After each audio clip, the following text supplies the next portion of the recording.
Hello! Ayan, kalahati nga po na ng box.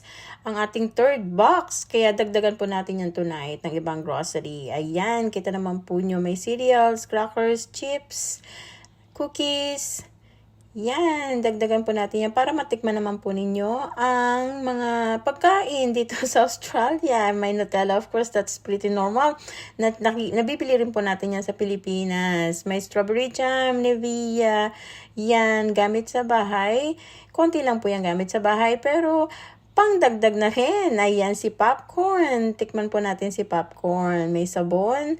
Mga crackers po ulit. May chips. At saka biscuits din po yan. Napakarami po nating idinagdag tonight.